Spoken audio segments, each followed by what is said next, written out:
Hey everyone, welcome back to my channel. আজি আকৌ এটা ভিডিঅ' লৈ মই আহিছোঁ আপোনালোকৰ আগত। আজিৰ ভিডিঅ'টো আমাৰ বিশেষকৈ যি LP UP 4500 প্ৰাৰ্থীসকল আছে তেওঁলোকৰ কাৰণে ডেডিকেটেড হয় আৰু তেওঁলোকে ইতিমধ্যে বহু কেইমাহ ৰখিলেই ইমান দিন আহিছে আকৌ নিৰ্বাচন কাষ চাপি আহিছে গতিকে তেওঁলোকৰ অতি ডিপ্ৰেশ্যনত ভুগি আছে তেওঁলোকৰ টেনশ্যন হৈছে আৰু ইমান টেনশ্যনৰ মাজত তেওঁলোকে একো এটা আপডেট পোৱা নাই যি এটা ভেৰিফিকেশ্যনৰ প্ৰচেছটো ষ্টাৰ্ট হৈ গ'ল তাৰপিছত আকৌ আমি আশাবাদী হৈছিলোঁ যে কেইদিনমানৰ ভিতৰতে সকলো সম্পূৰ্ণ হৈ যাব আমি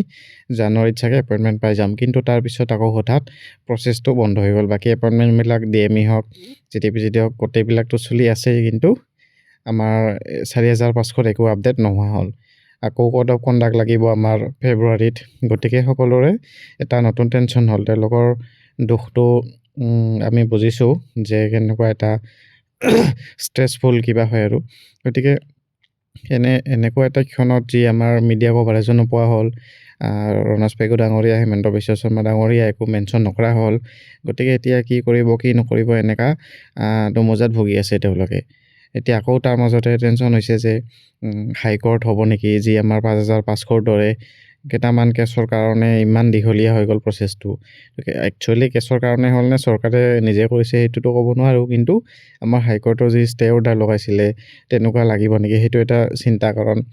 কেছ কৰিম বুলি বহুতো পইণ্ট মানুহে উলিয়াই থাকে কেছ কৰিম এইটো কৰিম সেইটো কৰিম মানে এপইণ্টমেণ্ট নিদিয়ালৈকে আনকি এপইণ্টমেণ্টৰ পিছতো মানুহে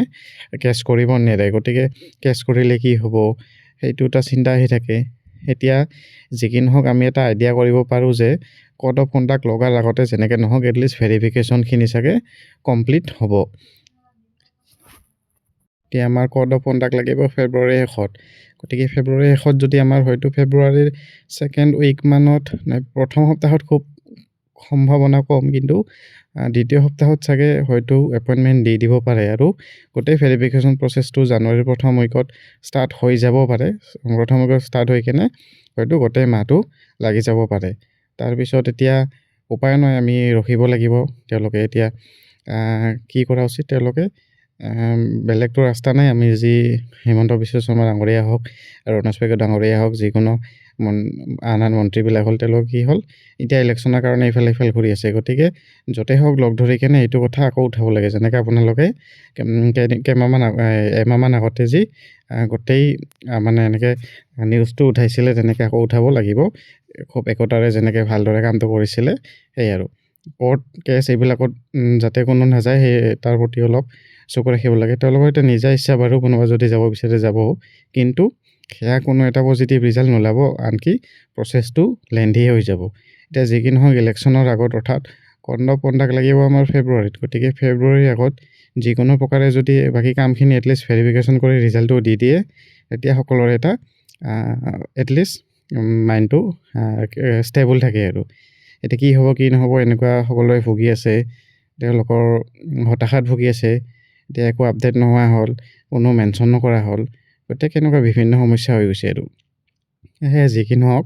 এতিয়া আমি এটা কাম কৰা উচিত যে যিমান পাৰোঁ আমাৰ CM আৰু EM ছাৰৰ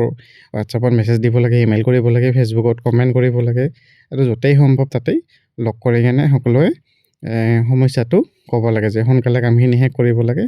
নহ'লে এনেকুৱা এতিয়া কাৰণ জানুৱাৰীৰ পৰা আকৌ পূৰা ইলেকশ্যনত বিজি হৈ যাব সকলোৱে গতিকে তাৰ আগতে যেনেকৈ নহওক যদি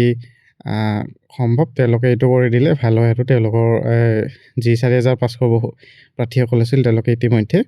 বহু কেইমাহ ৰখিলে আৰু ইমান ধৈৰ্য ধৰা সম্ভৱ নহয় আৰু 5500 দৰে কেছটো যাতে ইমান দীঘলীয়া নহওক 3 বছৰ নালাগক তাৰে আশা কৰিছোঁ আৰু আপোনালোকক বেষ্ট উইচেছ থাকিল সোনকালে কামখিনি হৈ যাওক আৰু আপোনালোকে